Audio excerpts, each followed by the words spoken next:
Hello everyone! If you're new to a plant-based diet or just struggling with trying to figure out what to eat on a daily basis, maybe you don't have time for preparing meals and you find yourself reaching for the junk food every time you're hungry just because you don't know what else to eat, this is the video for you.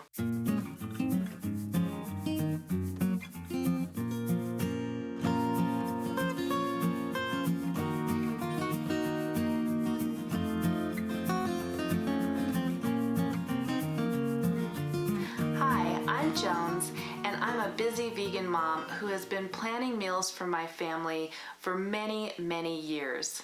I know what it's like to struggle with trying to figure out what to feed yourself and your family that will be healthy, tasty, budget-friendly, and quick to make. So today's video is all about meal prepping and planning to ensure that you have healthy options at meal times, especially if you're always on the go or just want to make your life a little bit easier. The meal prep I am showing you today is based off of a full 5-day meal plan PDF that I have created. Eventually, I would like to make this a weekly meal plan that I will send out in a newsletter. So if you would like to receive that, make sure that you sign up for that PDF below. The link is in the description box. If you find this kind of content helpful and you really want to see meal plans, make sure that you leave a comment below and let me know that you like this kind of content. I really want to be able to help you in any way that I can on your plant-based journey. Like I said, the meal plan PDF is designed for a full 5 days, but that does require preparing a few additional items about halfway through the week. So the meal prep I'm doing today is designed for 1 to 3 people for about 3 to 4 days. Of course, that depends on how much you eat and how much your family members eat. My household has 3 people and we pretty much fend for ourselves for breakfast and lunch, but I always make a full meal for the family about 5 to 6 times a week. So this meal prep is designed for making family dinners each night, and then individual meals can be put together in a variety of ways using the base ingredients that we're going to be making. You can easily make these items on a weekend or on a weekday if that's convenient for you, and then making your meals throughout the week is a cinch. Before we get started, don't forget to like this video, subscribe to my channel if you haven't already, and make sure you hit that notification bell so you get notified every time I post a new video. Links to all the recipes that I'm using in this meal prep will be found in the description box below, as well as the link to that downloadable, printable PDF meal plan. So with all that said, let's get into the meal prep. We're going to start out by cooking some quinoa. Quinoa is a really healthy grain with lots of protein that's easy to add to different meals throughout the week. We're also going to use it in our falafel. So to a pot of boiling water, we just add some salt and a cup of quinoa. We'll bring that to a boil, put the lid on, and then lower the heat to simmer for about 12 minutes. So while the quinoa is cooking, we'll also steam some potatoes. I'm just adding a little bit of water to my Instant Pot, but if you don't have an Instant Pot, you can do this on the stovetop with a large pot and a steamer basket. So I'm just putting some gold potatoes in there. I do recommend gold or red, not russet. And it's really handy to have cooked potatoes in the fridge for when you want to make dishes that require potatoes but would normally take a lot longer to cook. I got this huge head of organic cauliflower that I'm going to roast along with some broccoli and some other veggies. Roasting veggies like this has been a huge game changer for me. It's so easy to add them to different recipes and Buddha bowls, and yeah, they're just awesome. We're just going to cut this cauliflower into bite-sized pieces, and since this one was so big, I was able to blanch some and freeze it to use for later. I'll show you that step in a minute. I put a big pot of boiling water on the stove and we're going to boil some tempeh. This one is from Trader Joe's. So we're just going to put it in there to boil for about 10 minutes, and that just helps the tempeh to soak up more of the marinade. I don't know what it is about it, but it does work. And you don't have to have a pot this big, but I am going to blanch some of that cauliflower. So to blanch the cauliflower, you just want to cook it for about 1 to 2 minutes. We're not cooking it all the way, it's just to get the cooking process started, and then we're going to end up freezing the cauliflower. So after a couple minutes, we'll just remove the cauliflower from the pot and add it to a big bowl of ice water to stop the cooking process. We'll just set that aside to cool while we continue on with the rest of our meal prep. And when the cauliflower has cooled, we'll just drain it and dry it and then add it to a Ziploc bag or some other kind of container that you can put in the freezer to use for later.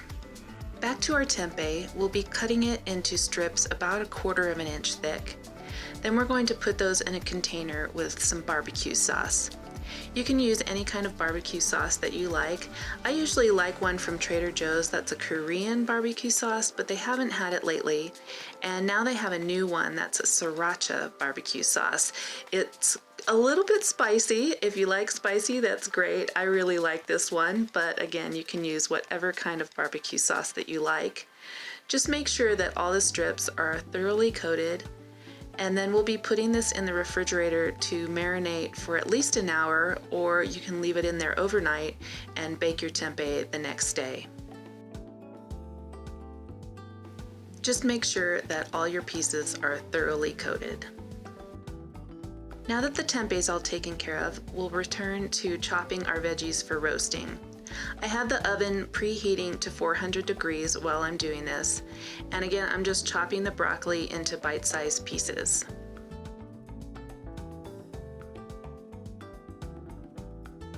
We'll just add them to a big bowl, and then we'll also be adding some onion.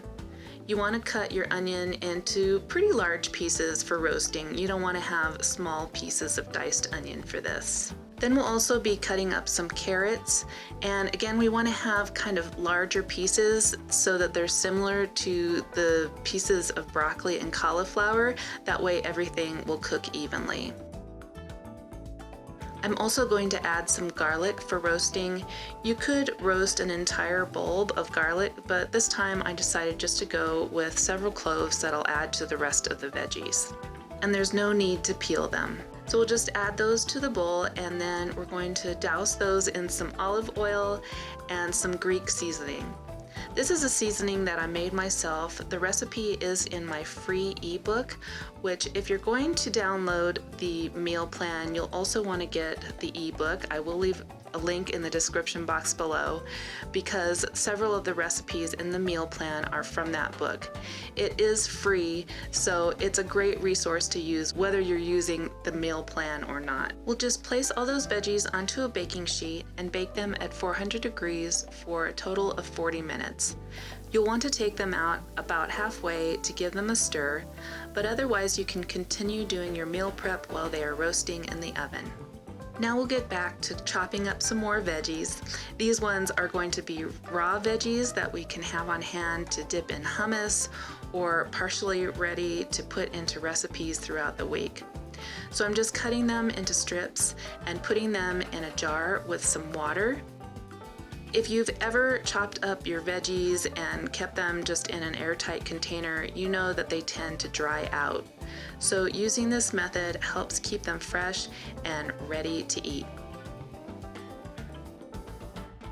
We're also going to be making a big salad.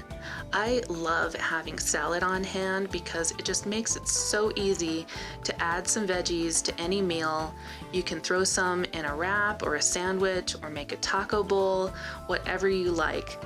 So I am just chopping up an entire head of romaine lettuce. And then I will be adding some arugula because I love arugula. I like to have a mix of greens in my salad, and arugula just has this wonderful peppery flavor that I just absolutely adore. Then I'm going to add some cucumber because cucumber is probably my favorite vegetable and I definitely put it in every salad. But the thing about salads is that they can really be customized to whatever vegetables that you like. So find the ones that you really enjoy that you can add to salads, and that'll help you eat more veggies. I'm also adding some radish because I love that peppery bite in my salad again. And if you don't like radishes, you can use something else, maybe jicama or turnip or kohlrabi, or there are just so many different kinds of vegetables that you can add to salad. Just make sure they're not wet veggies like tomatoes. I'll add these later when I actually eat my salad. We will also prep some kale that we can add to different meals throughout the week. Kale is really easy to prep. You just want to wash it thoroughly and then run your knife down the stem to remove leaves from the stem. And then we'll just chop that into smaller pieces and put it all into an airtight container that I like to line with a clean dish towel or paper towel. This just helps soak up any of the excess moisture and helps keep it really fresh. This will stay fresh in the refrigerator for several days. Now for breakfast, we'll be making some overnight oat packs as well as some smoothie packs. For my overnight oats, I love to add chia and different spices and some kind of dried fruit. I like to use baggies for these that I have washed and reused. I never buy baggies, but I always seem to have some on hand because people give them to me all the time. But you can use any kind of container that is handy for you.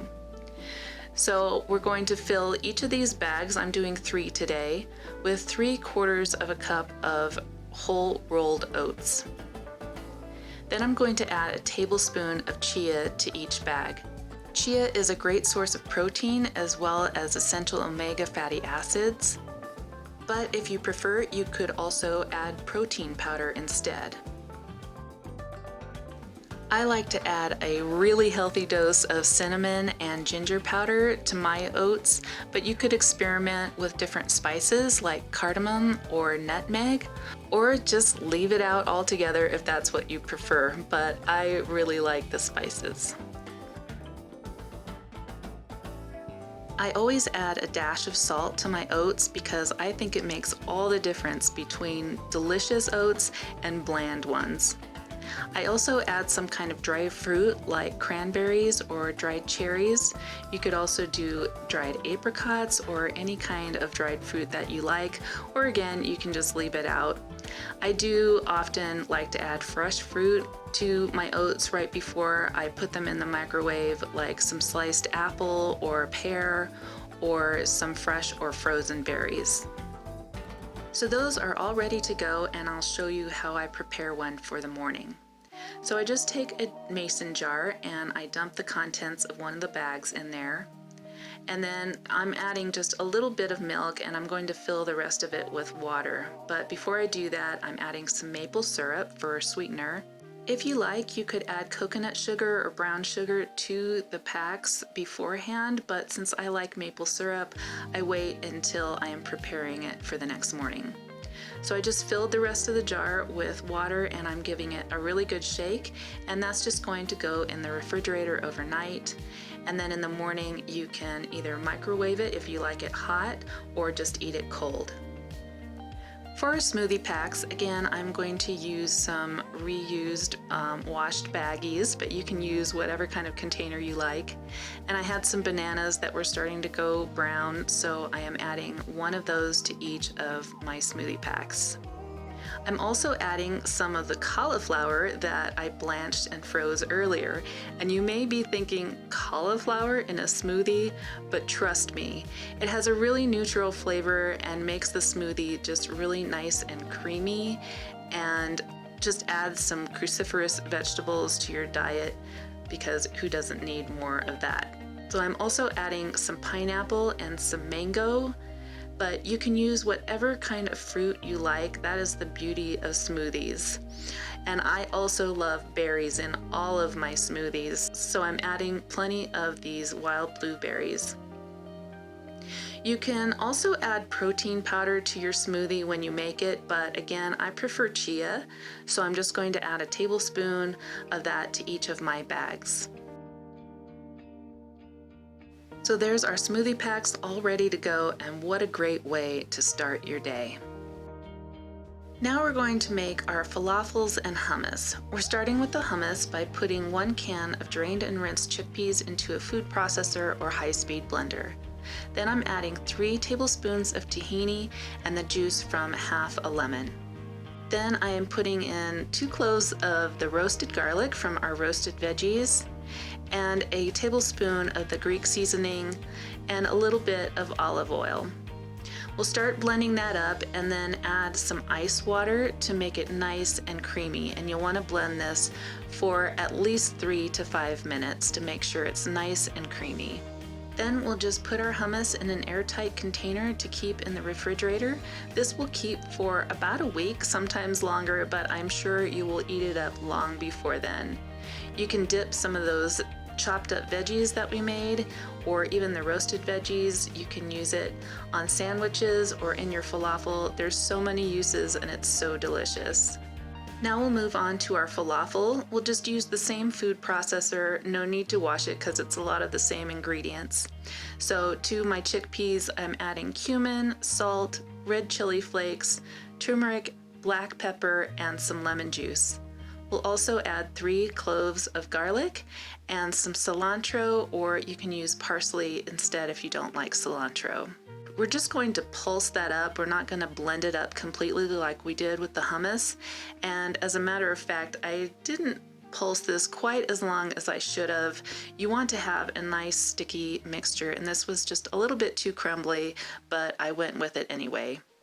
So I'm adding my quinoa and some dried breadcrumbs, these are panko, and 2 flax eggs. If you don't know how to make a flax egg, I have a video all about vegan egg replacements, and you can watch that to find out how these are made. It's really easy. So then we'll start making our falafel balls. You just want to squish up a little handful into a ball or a patty, and like I said, I didn't blend up my mixture quite enough, so it wasn't very sticky, and the balls were kind of crumbly, but that's okay. I managed to make some balls out of it anyway, and of course they were delicious. This recipe makes about 15 to 16 balls, and we're just going to put those on the baking sheet, and then we'll bake those in the oven at 400 degrees for about 15 minutes, and then you can flip them over and cook them for another 10 minutes or so. And I do spray them with a little bit of olive oil before putting them in the oven, but that is totally optional.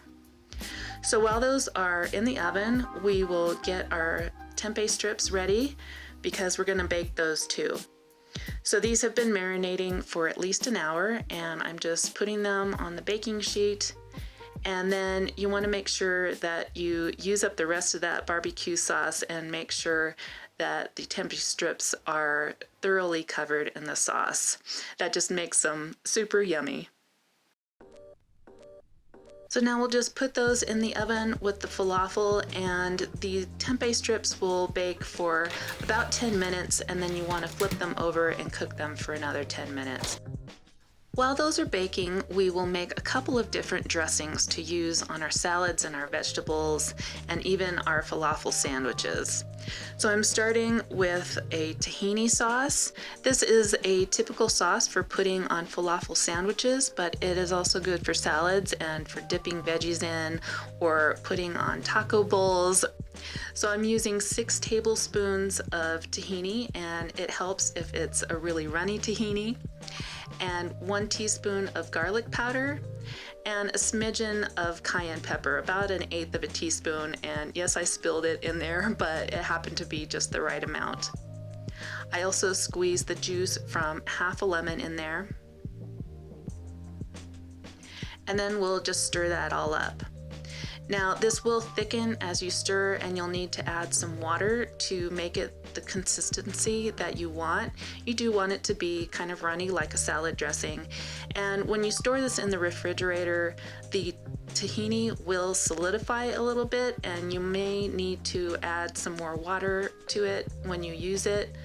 but I must have hit the nail on the head with the consistency on this one, because every time I went to the refrigerator to use it, it was still a nice consistency that was pourable and I didn't have to add any more water. The next dressing is a maple mustard dressing, similar to honey mustard but vegan.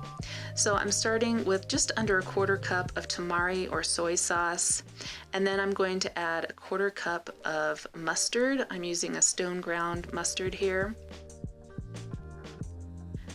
Then we'll add a 1/4 cup of balsamic vinegar.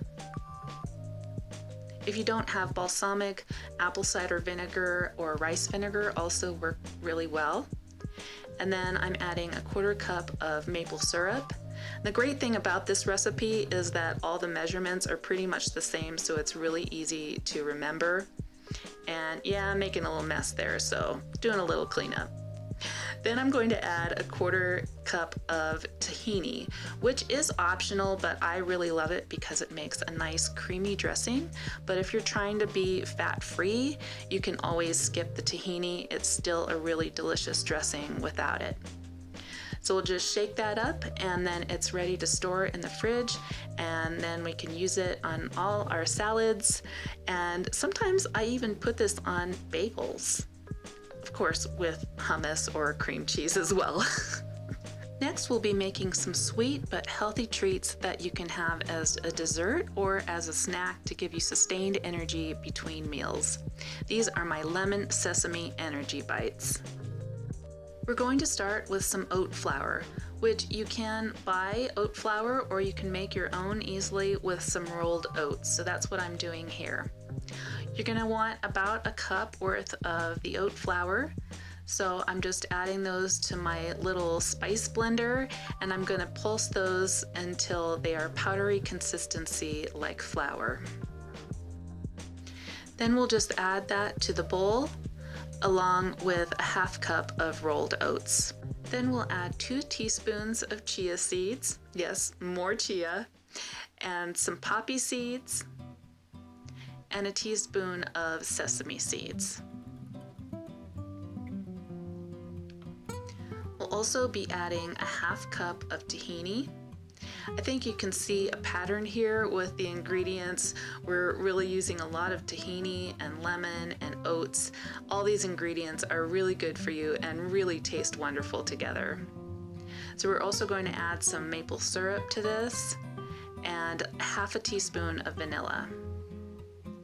We're also adding the zest from 1 lemon, and I highly suggest that you use organic lemons for this so you're not grating any pesticide residues into your energy bites. I'm also going to use the juice from the whole lemon. These are really lemony and delightful, and you can eat them raw or you can even bake them as cookies. If you have an air fryer, it's even better because they bake up really quickly in the air fryer. So we'll just mix that until it's a sticky consistency. If it's a little bit runny like this is, you will want to add just a little bit more of the oat flour. I didn't put the entire cup of oat flour in to begin because depending on the consistency of your tahini, it will change the consistency of your batter. So once those are ready, I just put some shredded coconut onto a plate. I'm going to roll the dough into balls and then roll that in the shredded coconut. If you don't like coconut, you could always just roll it in some sesame seeds or poppy seeds instead. And then I just put those in a little plastic container to keep in the refrigerator. You can, like I said, you can eat these raw or you can bake them as cookies, whatever you would like to do. These are so tasty. They are similar in flavor to a lemon bar, which I absolutely love lemon bars, but these are certainly a lot healthier. And that's it. There's our yummy lemon sesame bites, our overnight oat packs, and I made some overnight oats. I also blended up one of those smoothie packs to have later. We've got our quinoa and some prepped kale all ready to put in all kinds of delicious meals. We have a huge salad that will last us 2 or 3 days, and some roasted veggies. I already ate about half of that. And our steamed potatoes, hummus, falafel balls, and marinated tempeh strips. We also have a couple of salad dressings and some raw veggies. There are so many different ways you can combine all these items, and it looks like a lot of food, but if you prep it in the order that I showed you, it will take no time at all. So for breakfast the next day, I had some overnight oats with blueberries and toasted walnuts. For lunch, I had a delicious falafel sandwich in a whole wheat pita. This has got to be my favorite sandwich. And for dinner, I took some of those roasted veggies, added some veggie sausage and some marinara sauce, and made a totally delicious sauce that is great with pasta or quinoa. Later in the week, I made these skillet potatoes from the steamed potatoes, and I added some of the kale along with some red bell pepper and mushrooms. So delicious. So those are just some of the ideas of things that you can make with all these different foods that we've prepped. Of course, the meal plan has lots of recipe ideas that you can follow to the T or just use as inspiration to combine things in different ways throughout the week. Prepping this way makes it super easy to eat healthy and not have to think so hard about what you're going to eat for your next meal. So I hope you liked this video, and if you did, make sure you leave a thumbs up and leave me a comment and let me know that you liked it and that you want to see more. And of course, hit that subscribe button, and I will see you in the next video. Peace out. Bye.